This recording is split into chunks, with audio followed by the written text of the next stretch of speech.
ನೋಡಿ ಈ ರೀತಿ ಲೈಟಾಗಿ ಮಸಾಲೆ, ಯಾವುದೇ ಮಸಾಲೆ ಇಲ್ಲದೆ ಬೇಸಿಕ್ ಸಾಮಗ್ರಿಗಳನ್ನು ಹಾಕ್ಕೊಂಡು ಈ ರೆಸಿಪಿಯನ್ನು ಮಾಡ್ತಾಯಿದ್ದೀನಿ.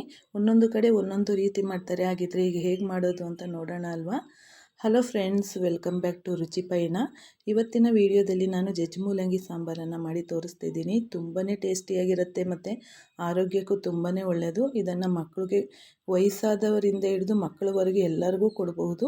ಹಾಗಿದ್ರೆ ಬನ್ನಿ ನೋಡೋಣ. ಇದಕ್ಕೆ ಕಾಯಿಯನ್ನು ಸ್ವಲ್ಪ ಜಾಸ್ತಿ ತಗೋಬೇಕು, ಅಂದರೆ ಒಂದು ಅರ್ಧ ಹೋಳಾಗುವಷ್ಟು ಕಾಯಿ ತುರಿಯನ್ನು ತಗೊಂಡಿದ್ದೀನಿ. ಇದಕ್ಕೆ ಯಾವುದೇ ಮಸಾಲೆಯನ್ನು ನಾನು ಆ್ಯಡ್ ಮಾಡ್ತಾಯಿಲ್ಲ, ಯಾವುದೇ ಮಸಾಲೆ ಇಲ್ಲದೆ ಇರೋ ರೀತಿ. ನೋಡಿ, 2 ಟೊಮೊಟೊ ಹಣ್ಣನ್ನು ಹಾಕಿದ್ದೀನಿ, ಜೊತೆಗೆ 2 ಈರುಳ್ಳಿಯನ್ನು ಕಟ್ ಮಾಡಿ ಹಾಕಿದ್ದೀನಿ. ಇದಕ್ಕೆ ಸ್ವಲ್ಪ ಹುರ್ಗಡ್ಲೆಯನ್ನು ಹಾಕೋಬೇಕು, ಇಲ್ಲ ಅಂದರೆ ಗೋಡಂಬಿ ಇದ್ರೂ ಆಗುತ್ತೆ, ಇಲ್ಲ ಹುರ್ಗಡ್ಲೆ ಇದ್ರೂ ಆಗುತ್ತೆ. ಇಷ್ಟು ಮತ್ತು mutton sambar powder, mutton sambar powder ಇಲ್ಲ ಅಂದರೆ ಸ್ವಲ್ಪ ಅಚ್ಕಾರದ ಪುಡಿ ಮತ್ತು ಇದನ್ನು ಹಾಕ್ಕೊಳ್ಳಿ, ಧನಿಯಾ ಪುಡಿಯನ್ನು ಹಾಕ್ಕೊಂಡ್ರೆ ಆಯಿತು. ಇದಕ್ಕೆ ಇದು ನೆನೆಯುವಷ್ಟು ನೀರನ್ನು ಹಾಕ್ಕೊಂಡು ನೈಸಾಗಿ ಪೇಸ್ಟ್ ಮಾಡ್ಕೊಳ್ಳೋಣ ಅಷ್ಟೇ. ಇದು ತುಂಬ ಯಾವುದೇ ಮಸಾಲೆಯನ್ನು ಯೂಸ್ ಮಾಡಿಕೊಂಡು ಮಾಡೋದಲ್ಲ. ಈಗ ನಾನು ಮೂಲಂಗಿಯನ್ನೆಲ್ಲ ಕುಯ್ದು ರೆಡಿ ಮಾಡ್ಕೊಂಡಿದ್ದೀನಿ. ಕುಯ್ದಾರು ಇಟ್ಕೋಬೋದು, ಇಲ್ಲಾಂದರೆ ಕಲ್ಲಿಂದ ಜಜ್ಜಿ ನಾವು ಹಾಕ್ಕೋಬೋದು. ನಾನು ಅದು ಗಾತ್ರ ಸಣ್ಣದೇ ಇದ್ದದ್ರಿಂದ ನಾನು ಕುಡ್ಲಲ್ಲೇ ಕುಯ್ದಿದ್ದೀನಿ. ಇದಕ್ಕೆ ನೋಡಿ, ಒಂದು ಅರ್ಧ ಈರುಳ್ಳಿಯನ್ನು ಹಾಕ್ಕೊಂಡು ಇದನ್ನು ಚೆನ್ನಾಗಿ ಫ್ರೈ ಮಾಡ್ಕೊಳ್ಳೋಣ. ಚೆನ್ನಾಗಿ ಕುದೀತಾ ಇದೆ. ಫ್ರೈ ಆದ ನಂತರ ಮೂಲಂಗಿಯನ್ನು ನೋಡಿ ಈ ರೀತಿ ಕಟ್ ಮಾಡಿದ್ದೆ ನಾನು. ಸಣ್ಣದಾಗಿದ್ದರಿಂದ ನಾನು ಈ ರೀತಿ ಕಟ್ ಮಾಡ್ಕೊಂಡಿದ್ದೆ. ಇದನ್ನು ಚೆನ್ನಾಗಿ ಫ್ರೈ ಮಾಡ್ಕೊತೀನಿ. ಚೆನ್ನಾಗಿ ಫ್ರೈ ಮಾಡಬೇಕು.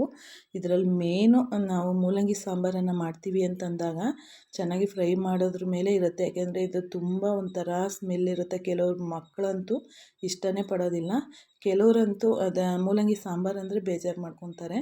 ಹಂಗಿರುವಾಗ ಈ ರೀತಿ ಮಾಡಿಕೊಡಿ, ಯಾವುದೇ ಮಸಾಲೆ ಇಲ್ಲದೆ ಇರೋ ರೀತಿ.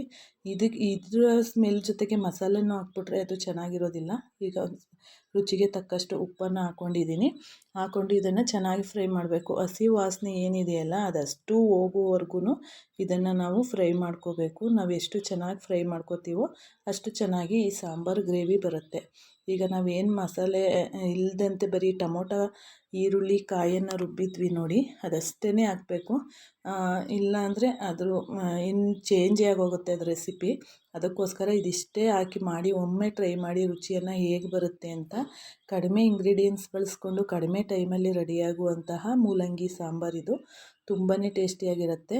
ಈಗ ನೋಡಿ, ನೀರನ್ನು ಈಗಾಗಲೇ ಉಪ್ಪನ್ನು ಹಾಕ್ಕೊಂಡಿದ್ದೀನಿ. ಬೇಕಂದರೆ ಹಾಕ್ಕೋಬೋದು, ಇಲ್ಲ ಅಂದರೆ ಅಷ್ಟೇ ಸಾಕಾಗುತ್ತೆ. ನೋಡಿ, ಇಷ್ಟು ಸಾಂಬಾರಿಗೆ ಅಷ್ಟು ಸಾಕಾಗುತ್ತೆ.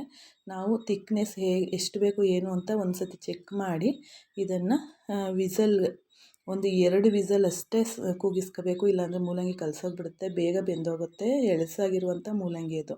ನೋಡಿ, 2 ವಿಸಲ್ ಕೂಗಿಸ್ಕೊಂಡೆ ನಾನು.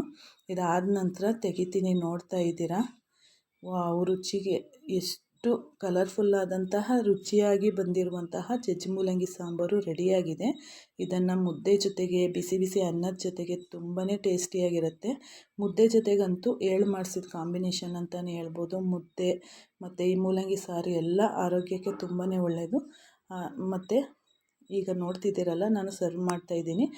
ಎಷ್ಟು ಚೆನ್ನಾಗಿದೆ ಅಂತ. ಕಲರ್ ಅಂತೂ ನೀವು ನೋಡಿದ್ರೆ ಅಟ್ರಾಕ್ಷನ್ ಆಗೋ ಥರ ಇದೆ. ನೀವು ಇದನ್ನು ಒಮ್ಮೆ ಟ್ರೈ ಮಾಡಿ ಹೇಗೆ ಬಂದಿದೆ ಅಂತ ಕಮೆಂಟಲ್ಲಿ ತಿಳಿಸಿ. ಈ ವಿಡಿಯೋ ಫುಲ್ ನೋಡಿದರೆ ಖಂಡಿತವಾಗ್ಲೂ ಈ ರೆಸಿಪಿ ಹೇಗೆ ಅನ್ನಿಸ್ತು ಅಂತ ಕಮೆಂಟ್ ಬಾಕ್ಸಲ್ಲಿ ತಿಳಿಸಿ ಅಂತ ಹೇಳ್ತಾ, ಮುಂದಿನ ಇನ್ನೊಂದು ರೆಸಿಪಿಯೊಂದಿಗೆ ಭೇಟಿಯಾಗ್ತೀನಿ ಫ್ರೆಂಡ್ಸ್. ಅಲ್ಲಿವರೆಗೂ ಧನ್ಯವಾದಗಳು. ನಮ್ಮ ಚಾನಲನ್ನು ಹೀಗೆ ಪ್ರೋತ್ಸಾಹಿಸ್ತಾ ಇರಿ ಅಂತ ಹೇಳ್ತಾ ಧನ್ಯವಾದಗಳು. Thank you for watching. Thank you.